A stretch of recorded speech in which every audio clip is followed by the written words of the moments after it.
The Tabletop Miniature Hobby Podcast is proud to be sponsored by Dr. Spork's 3D Terrain. From retro greenskin outposts to elven fortresses and obelisks, this is hands down the best nostalgic scenery you'll find out there, and all at stupidly reasonable prices. Check it out for yourself by heading over to bedroombattlefields.com/spork, that's SPORK, and turn your tabletop into a scene from White Dwarf circa 1994. Andy Chambers not included. Brought to you by bedroombattlefields.com, this is the Tabletop Miniature Hobby Podcast.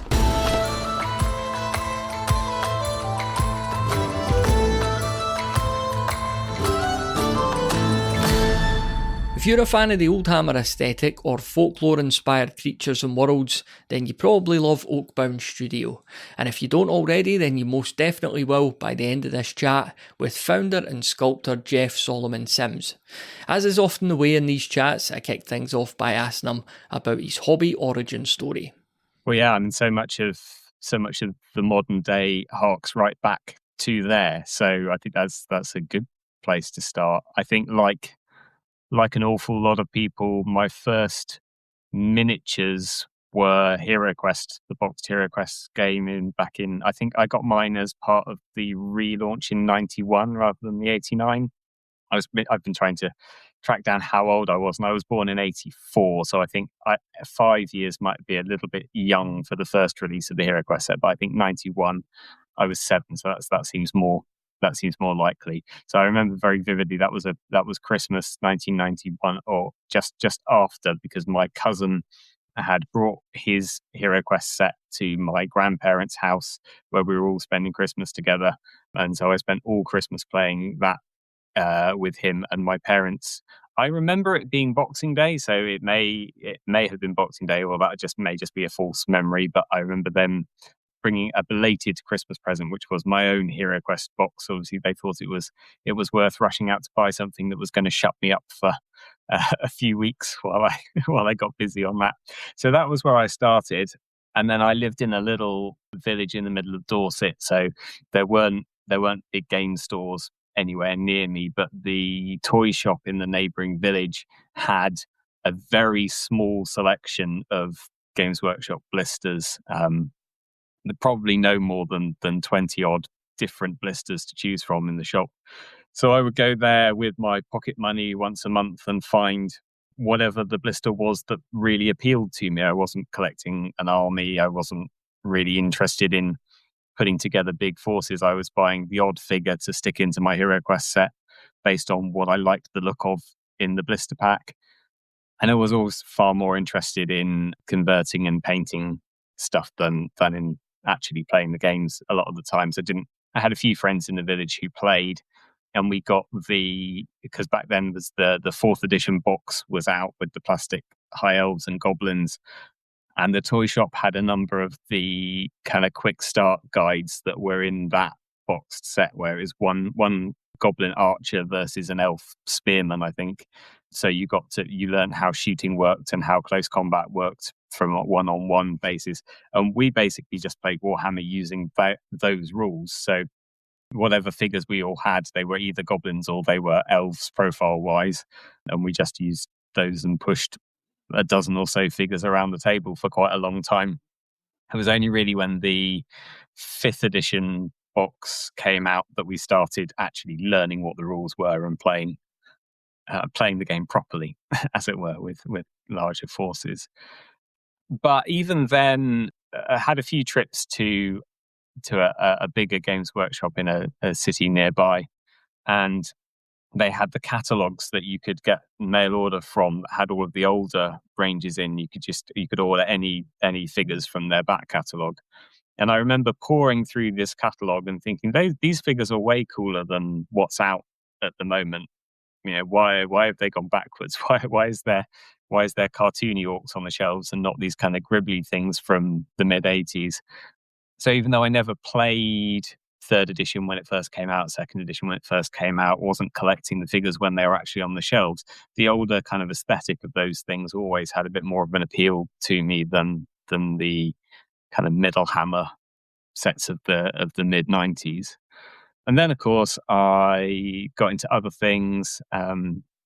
So I was doing a lot of work with some local theatres, got into set design and prop making, and went to university to study stage management, but really kind of concentrating on prop making and set building, set construction, and went into work into that field for a good few years and kind of forgot about miniatures. Was still a big fan of folklore things and still a big fan of history and fantasy, and I'd go to reenactment fairs and that kind of thing. But I wasn't doing an awful lot of gaming or buying figures or collecting. But what I was doing in terms of sort of sculpting fantasy stuff was big scale stuff. I was doing, you know, masks and set pieces and props for theatres and TV companies and things. So doing sort of true scale sculpture bits and pieces. And then I moved to Bristol in 2010, somewhere around there, and became good friends with a couple of guys that lived near me, and they were into miniature gaming, and I sort of remembered that it existed. By that point, I'd got rid of all of my figures bar a handful, so everything was gone, starting from scratch again. But we picked up between us the not the sixth edition, the eighth edition Warhammer Fantasy box set, the Isle of Blood, and split the figures and started playing again. And at that point, eBay, I guess, was fairly young. It had been around for 5 or 6 years, and you could still, because there wasn't much market for the old metal figures in those days, you could still pick them up reasonably inexpensively. So I started building my collection again with the models that I'd seen largely in those older catalogs. So going back to the 80s figures that I would have definitely got my hands on had they been in Games Workshop at the time. And so my collection is now far bigger than it was back when I was a kid, but I've been able to pick up quite a lot of the things that I would have wanted to back then. And then the old hammer scene started getting going, I'd say around 2010, 2012. So I met some good people online. The Bring Out Your Lead, the annual Old Hammer gathering started going. So I started going up to that, playing more of the older rule sets.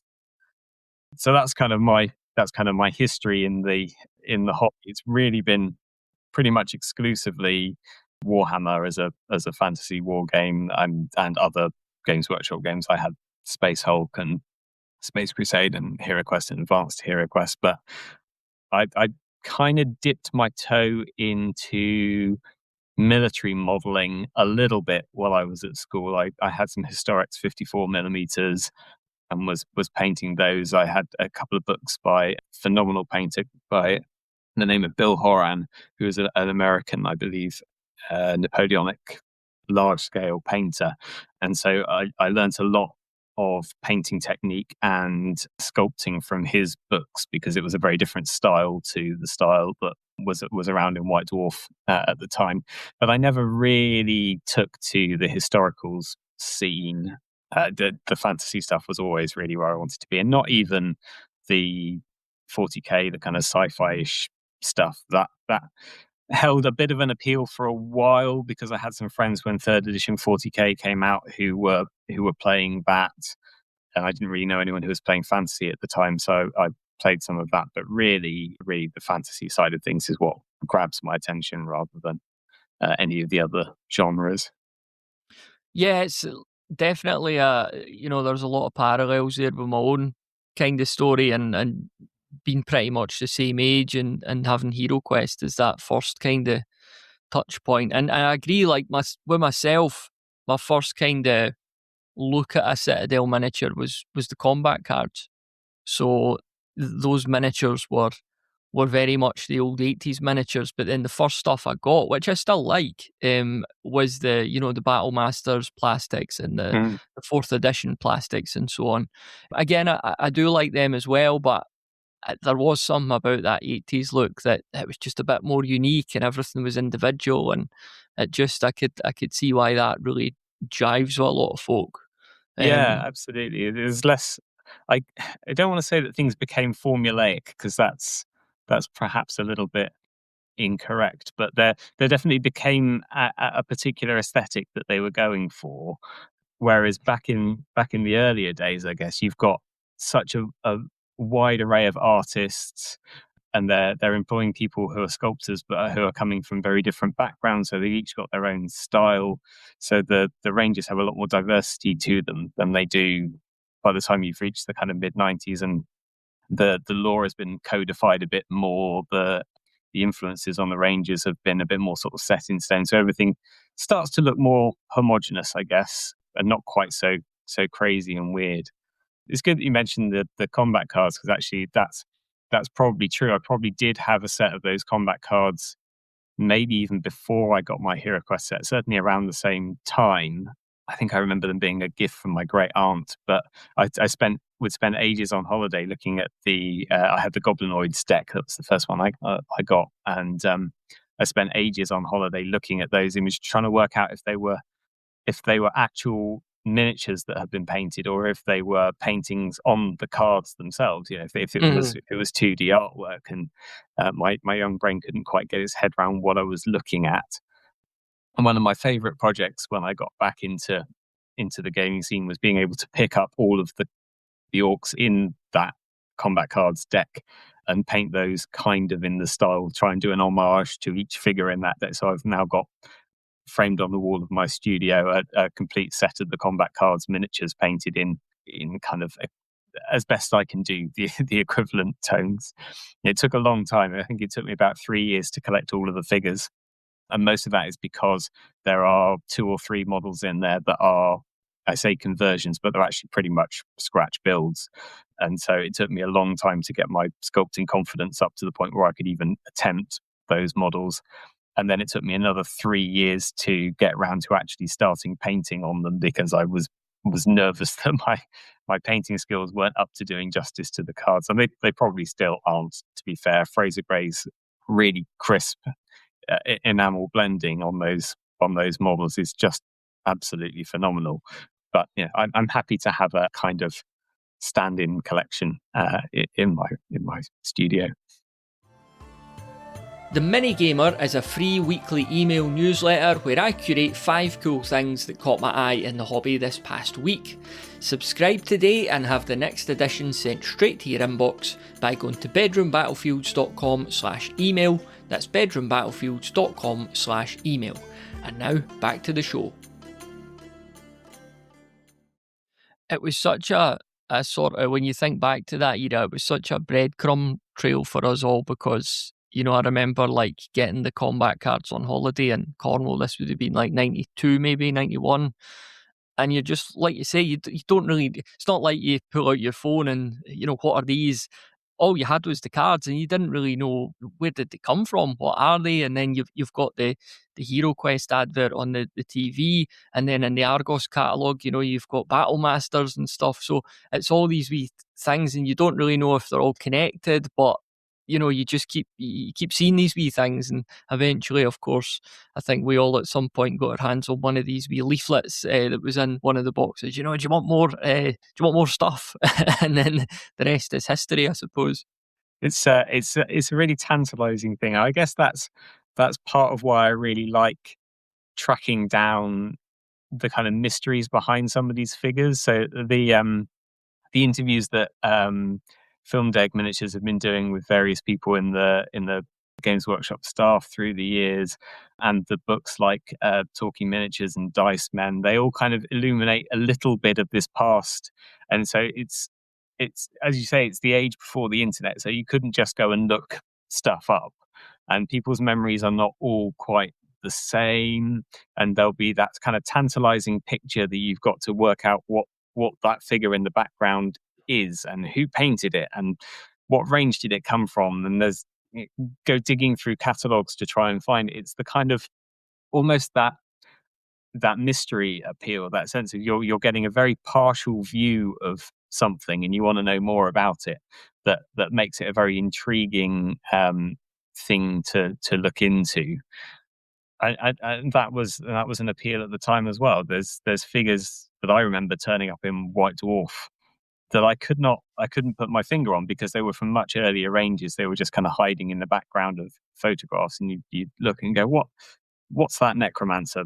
That's a weird. I like that model, but I'm not going to find it in a Games Workshop store, and it's not in the catalog. What is it?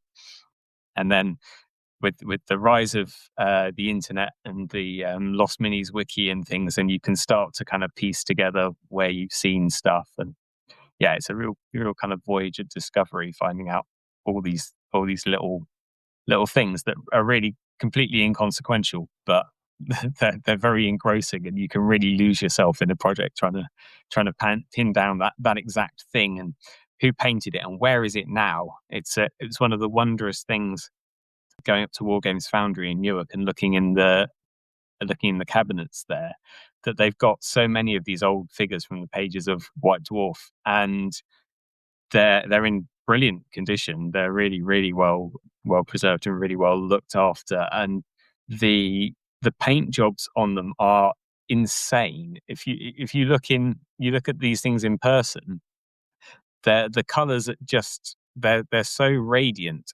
And I was listening to an interview with Mike McVeigh talking about the kind of heavy metal painting style of the 90s and how they realized that you had to really accentuate the contrast on things, and you had to go really much brighter than you would if you were just painting for yourself for the tabletop, because the photography wasn't up to picking up that kind of nuance in color.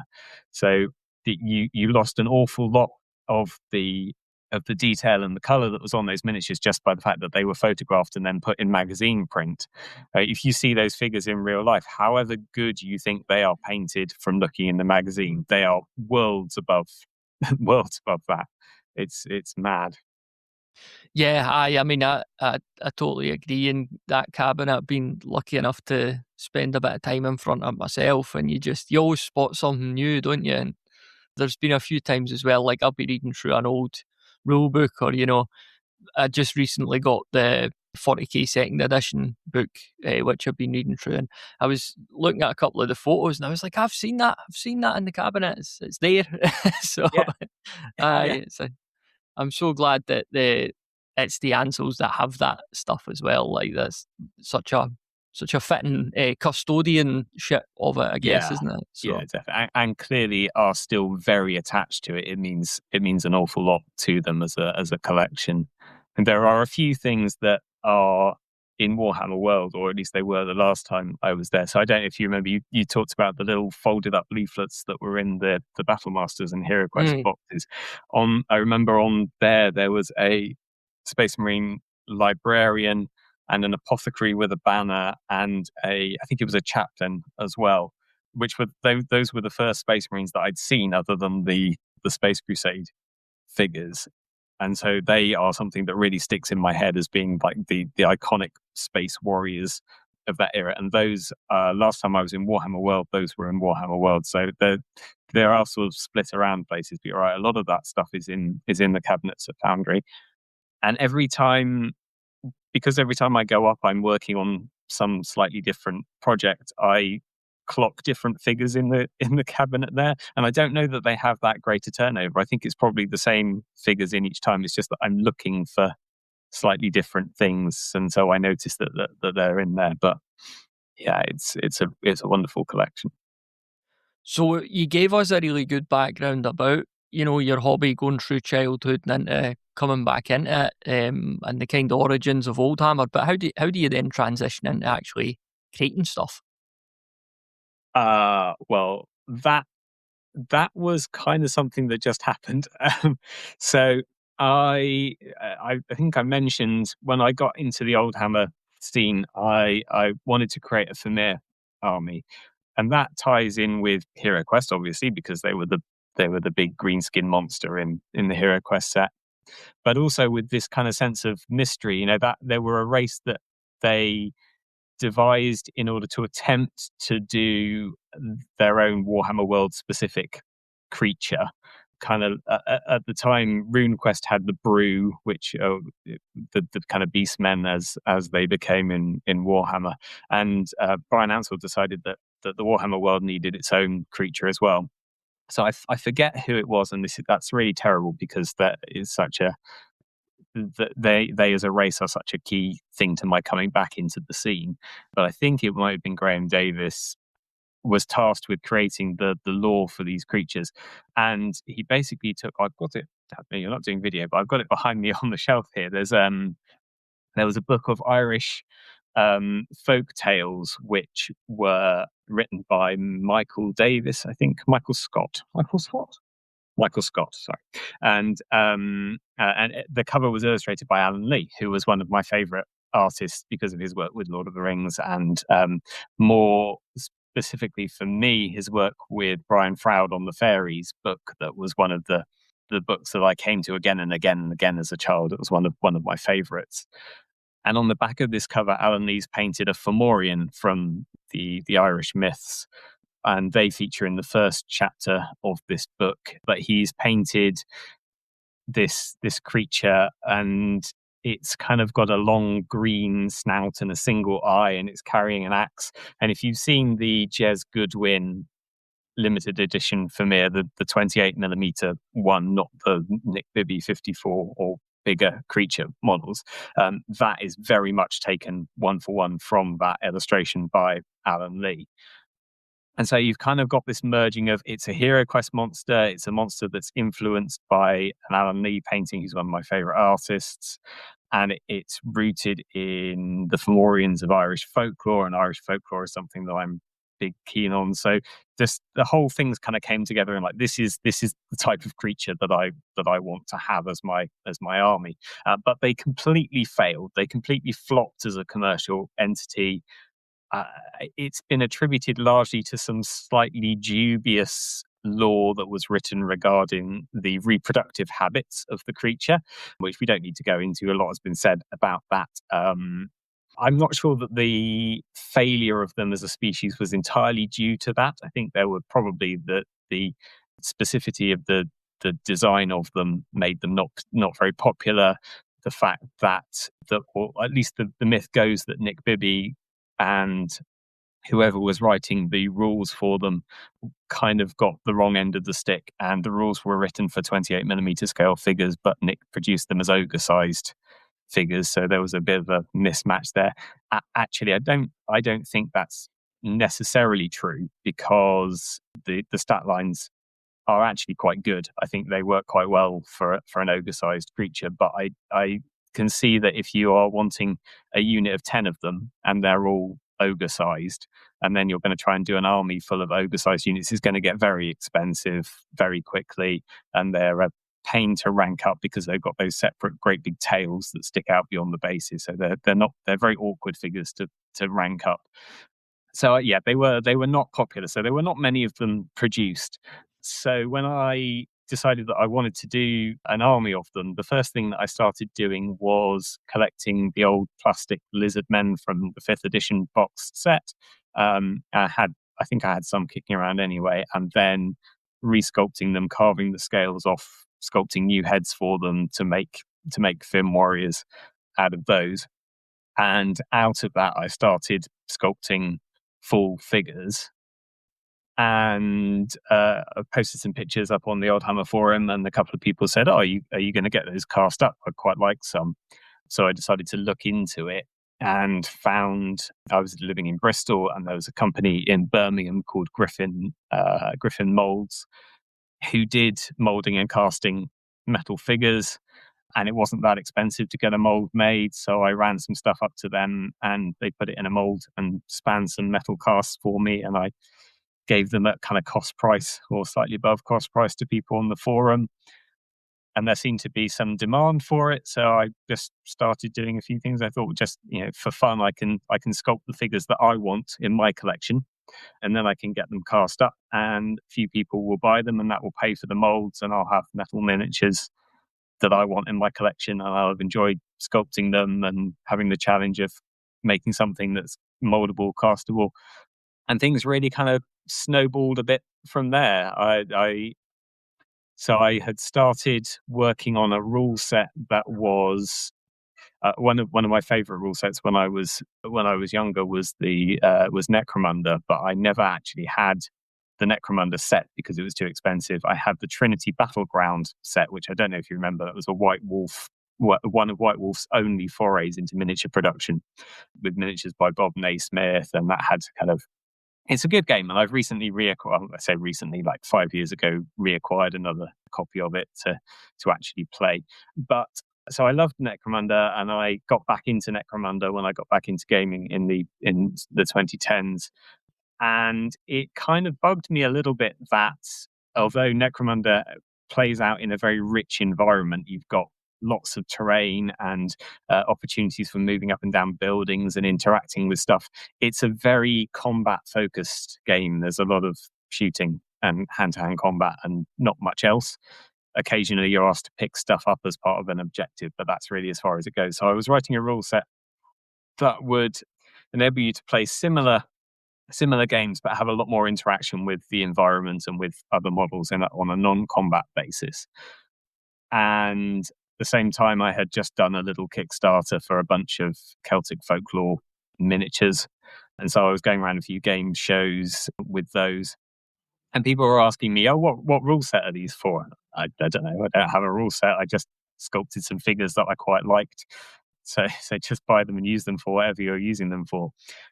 And I got talking with a guy who was producing a Celtic folklore role-playing game. And he'd written the rules for it, but he was a bit stuck on kind of some background for it. So I ended up doing a bunch of writing Celtic folklore background, or Celtic folklore influenced background.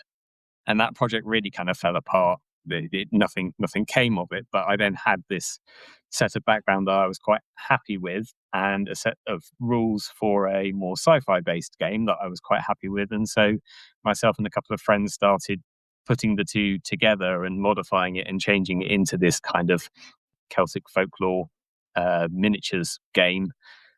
And that's where the Woods came from initially.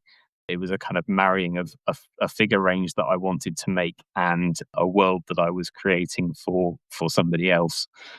And then they came together, and that was 2016. The first rulebook came out.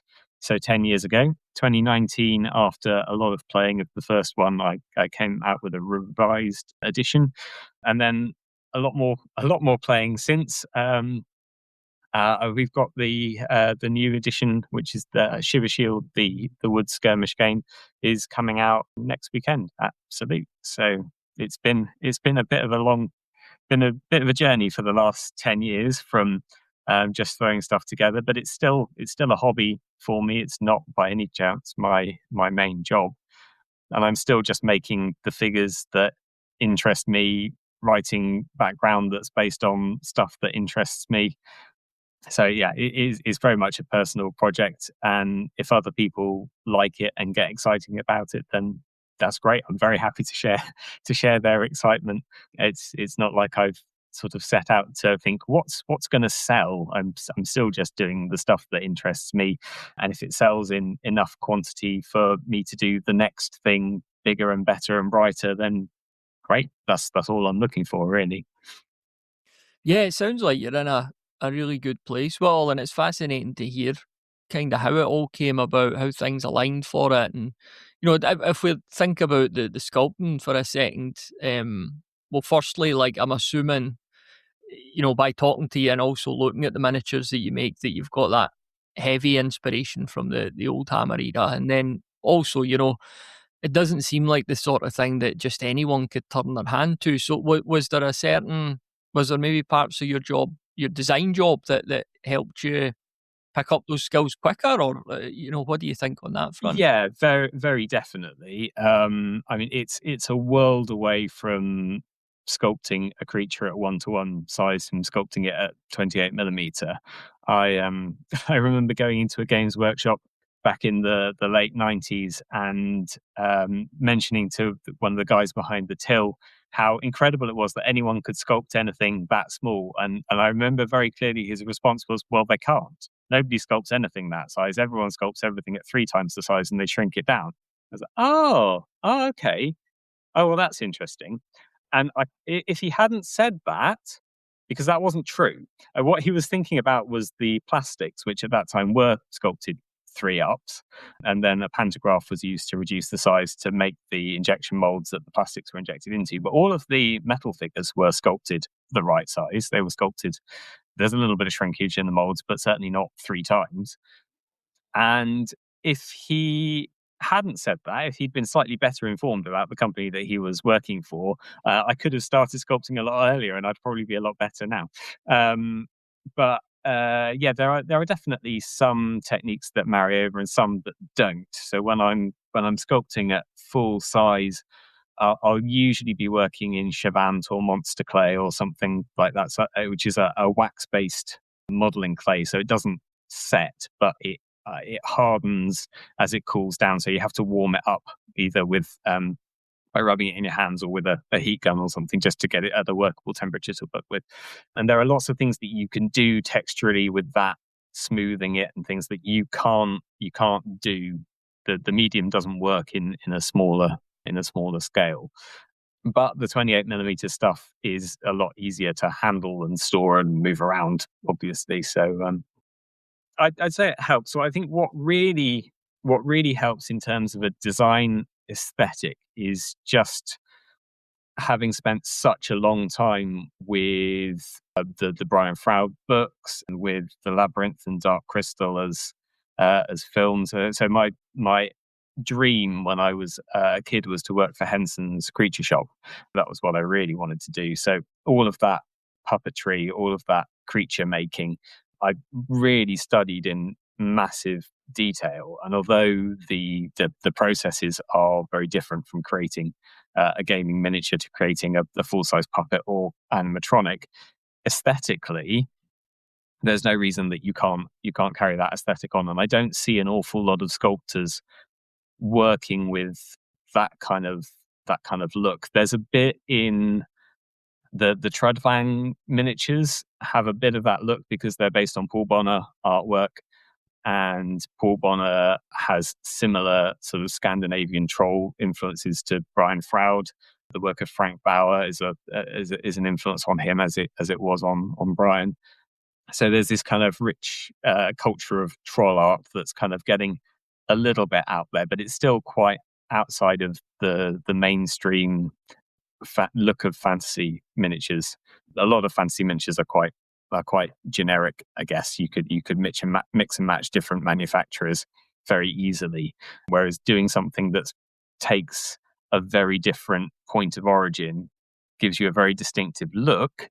You then, if I was working on a commercial background, a commercial basis, it would be a really stupid decision, because you then can't use those figures very easily in other rule sets or alongside other ranges. So you're kind of doing yourselves out of customers then. But as it's still a hobby project for me, as it's still, just sculpting the things that I want to see out there, and as long as it covers its costs, that's great.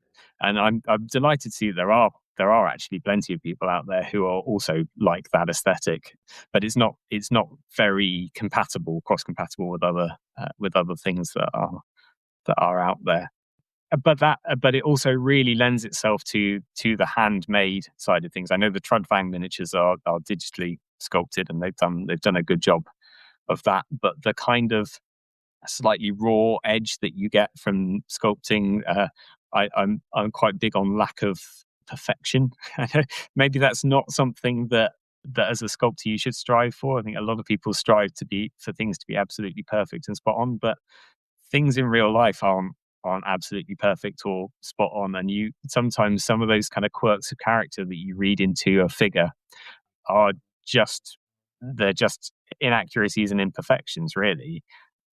If you've got a completely symmetrical, polished object, then it sits in that uncanny valley where something reads it as it's not quite natural. It's too symmetrical, it's too smooth, it's too perfect. Whereas if you're working by hand, nothing's ever going to be completely symmetrical. No matter how good you are, it's not going to be completely symmetrical. You're always going to get rough surfaces. You're going to get the odd fingerprint that you haven't buffed out in time. And all of these little things just add a little bit more texture, a little bit more character to the sculpt as it comes out.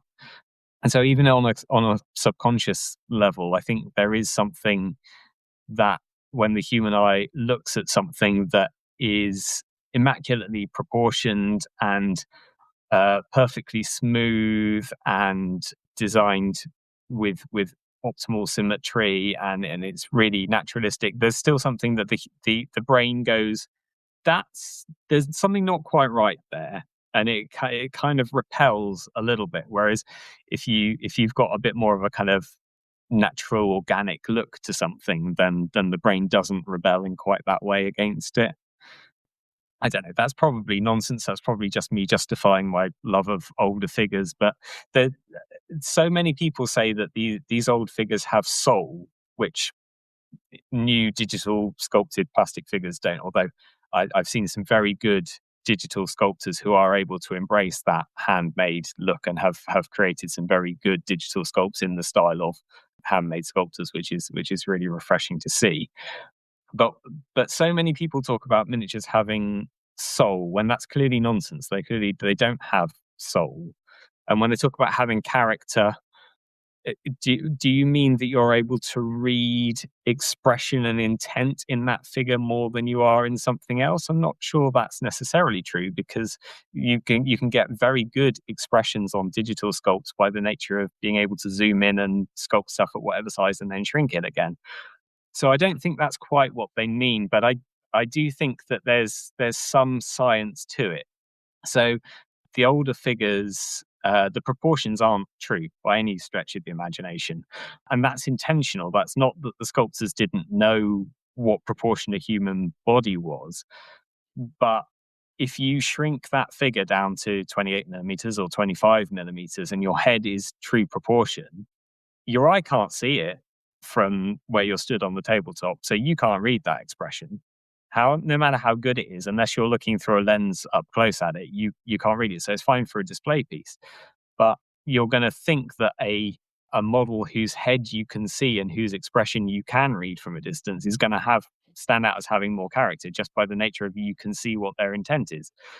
So the odd proportions, the big hands and the big heads of 80s, 90s miniatures is deliberate. It's not restriction on the sculpting size. It's not lack of knowledge of perception of proportion on the part of the sculptor. It's an intentionality to make sure that you can see what's going on that figure from a distance, and I think that's a part of it for sure.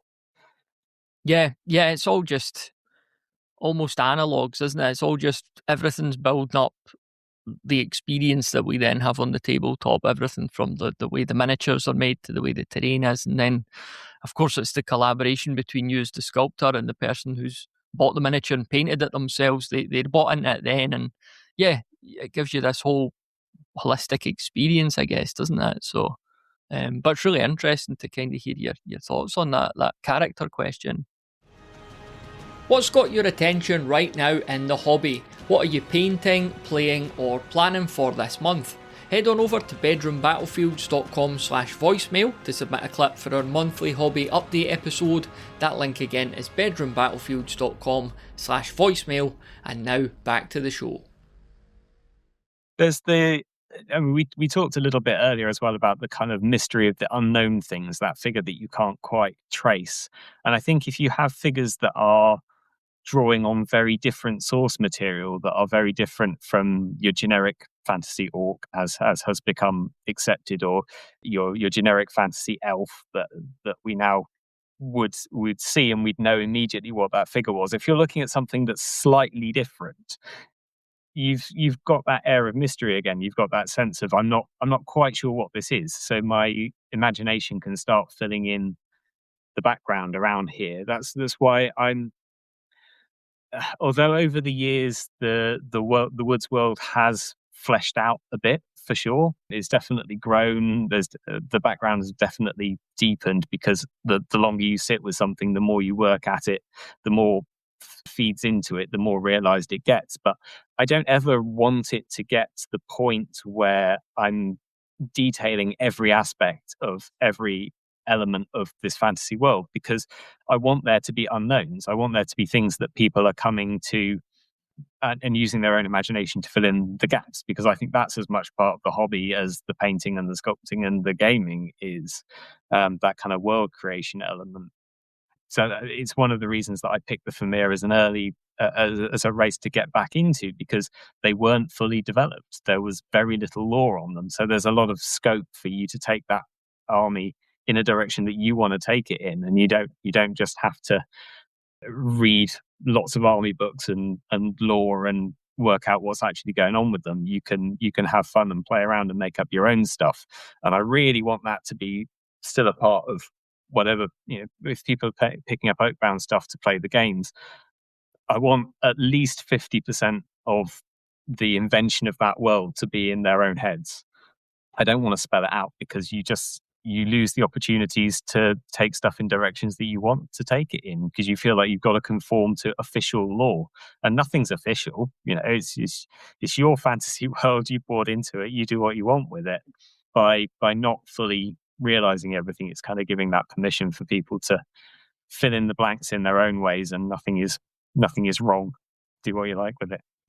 So 10 years in, what's kind of front and centre for you just now in terms of anything you've just released or anything you're looking ahead to putting out? Well, just now, Shiver Shield is everything. Well, in fact, I mean, that's not strictly true, because it's been finished for about 6 weeks now. It went off to the printers, and that's it, line drawn under the making of it. But I'm still casting for Salute next weekend. I'm still packing boxes. It's a major relaunch of the range for me, so it's pretty all consuming. I'm looking forward to freeing up some space in my studio, which is currently full of boxes and loose castings that need to be packed and that kind of thing. So once Salute is out of the way, I'm looking forward to giving myself some non-Oakbound hobby time as well.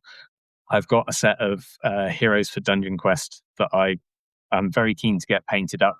They've been sat around for over a year now. After I got really excited and managed to collect them all, I haven't got around to painting them, but I have just booked a table for Bring Out Your Lead to run Dungeon Quest on Sunday there. So that means that I now have to paint them.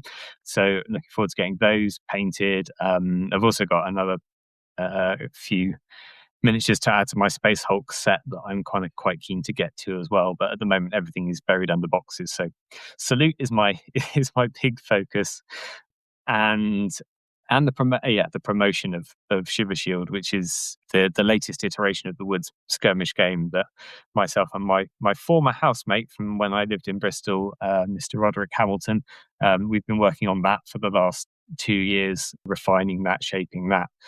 Very, very pleased with it as a rule set. We got a really nice write-up in War Games Illustrated this month, which was lovely. Yeah, and it kind of feels like it's coming together. That the few things that have sat uneasily with me with that skirmish set for the last 5 or 6 years, we've now managed to iron out. So I'm very happy with it as a product. I think it hangs together really nicely, and we've managed to do it as a 2-player starter set as well. So for the first time, because of the success of a couple of games that I released last year, there have been some funds in the bank to invest in getting cardstock printed. So we've got a nice set of tokens and counters and templates in the box. There's bespoke tape measures in the box. There's lots of dice. You get 2 warbands worth of metal figures, So yeah, it's a chunky old box, but a 2-player starter set is the absolute dream for a small company to be able to produce. In previous years we managed to release books because books are relatively easy, especially using print on demand sites. But being able to buy in bulk cardstock in the quantities that you have to buy in order to get printing at a reasonable cost is a real game changer. So yeah, I think it's going to look very pretty. It's a really nice looking box. I'm very happy with the gameplay. I'm very happy with the way that we've restructured 10 years worth of miniature range development, so that it's all very cohesive now, and the factions play together. Each one plays very uniquely, very individually, but they work together as a whole really nicely. They all fill different niches. Yeah, I'm really, really satisfied with how that's come out. And we do have some follow-ups planned. We've got a supplement planned that maybe will come out in the autumn. But I think once this launch is done, I need to step away from it for a little bit, get my head clear, do a few other projects, and then I'll come back to it with some refreshed enthusiasm. We've got a date for our annual open air games day. We do a day in the woods in Gloucestershire every summer. So that's going to be 4th of July this year. It's just a free day, rock up, bring your stuff, play some games, go home again. But that's always really nice. So we've got that booked in now for the summer. Where is the best place for the listener to keep up with everything then? Just the website itself? Yeah, I'd go to oakbound.co.uk. At the moment, I'm rebuilding the website, so that not everything is up there. The shop is currently dormant. But if you go to the news part of that website, you can sign up for the Acorn, which is our monthly e-zine. I mean, it's essentially a mailing list, but I try and not be all spammy with the mailing list. I try and have some decent hobby content in there. So this month, the main content has been a look at other things that are happening at Salute. So I've done a little guide of people who are releasing things that I think people who are interested in Oakbound stuff might also be interested in checking out at the show, and some online links that if you're not going to the show, you can check out their stuff digitally, remotely. Last month, we covered a couple of the war bands that were around for second edition Woods Skirmish through the supplements, but aren't in the core book for the new release. So we covered rules, get you by rules to field those war bands in the new set. We're going to have some scenarios for Deepwood Shadows, which is our role play set in the same world, our role play game. Those will be coming out quite shortly. So that's the best place to find out what's fresh and new. On the website, you'll also find links. We've got a Discord if you just want to chat about stuff. We've got a Facebook group. We've got an Instagram. We've got a Blue Sky. And we've got a YouTube channel, which is partly talking about Oakbound stuff. We're doing a series at the moment where we're digging into each faction one by one and talking about the influences on them, the way that they play, some tactics for playing them, what you can take in your war band, some models that you might want to choose. But I also do a Decades of Dwarf series, so looking through old copies of White Dwarf and comparing them 10 years apart or 5 years apart to see the kind of aesthetic differences and the style of the magazine, how it's changed through the years.